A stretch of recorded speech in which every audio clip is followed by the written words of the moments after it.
katika kikao cha leo tumepata fursa ya kuwaelezea wanahisa mafanikio ya benki yetu kwa mwaka 2024, na kwa kweli nikiongea tu kwa ufupi tunaona mali za benki yetu zimekuwa kwa 25%, ambayo kwa kweli imekuwa kwa kasi zaidi ukilinganisha na wastani wa ukuaji wa mali za sekta ya kibenki. Lakini pia tunaona pia mikopo nayo imekuwa kwa zaidi ya 20%, ambacho ni kielelezo kwamba benki yetu basi inaendelea kuwa kinara katika kuleta ujumuishi wa kifedha, lakini pia kuchochea maendeleo ya taifa letu. Ukwasi nao ulikuwa kwa 16%, ambayo kwa kweli ni kielelezo cha namna gani wateja wetu wanaendelea kutupa imani kwamba TCB inapokuja basi kwenye masuala ya kifedha, masuala ya kibenki, basi ni sahihi ya kuja kuwezesha kufanikisha ndoto zao.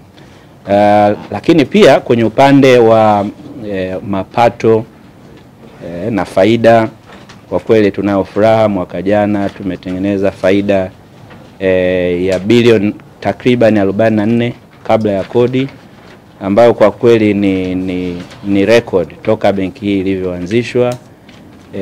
Lakini pia na vielelezo vingine vya mapato ya riba na mapato ambayo yasiyokuwa na riba, nayo yameongezeka maradufu mwaka hadi mwaka.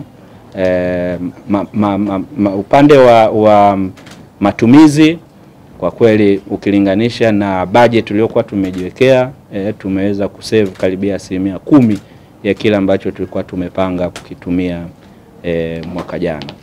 Kwa hiyo kwa mafanikio haya basi tunawashukuru sana kwa kweli wanahisa kwa kuendelea kutupa hiyo imani, na niwahakikishie tu kwamba kwa niaba ya management na board ya wakurugenzi tutaendelea kufanya kazi kwa juhudi ili basi yale matarajio ya serikali kuhusu taasisi hii iweze kukua na kuweza kuja kupunguza ile systemic risk ambayo tunaiona kwenye sekta ya kifedha iweze kupungua. Tunawashukuru sana na tunawakaribisha sana TCB.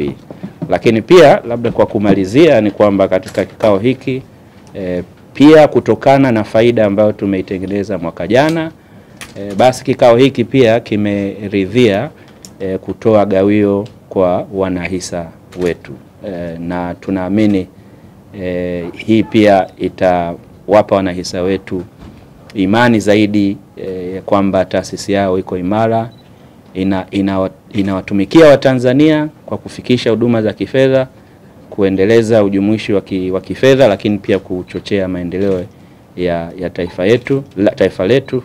Na sisi tu kama management tutaendelea kuhakikisha kwamba tunakuwa wabunifu zaidi, kuendeleza uwekezaji kwenye masuala ya teknolojia na kuendelea kuisupport hii sekta ya SMEs ambayo kwa kweli ni muhimili wa maendeleo kwa taifa letu.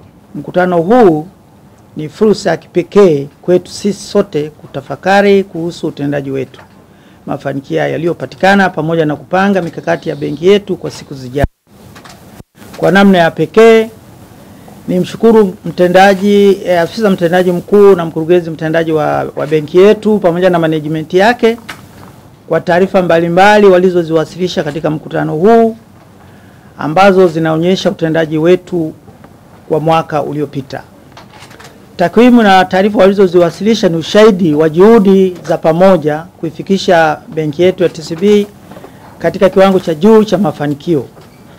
Utendaji wa benki yetu mwaka jana unaakisi dhamiri yetu ya wazi katika kupanga mikakati inayolenga ukuaji, ubunifu na katika kukidhi mahitaji ya wateja wetu.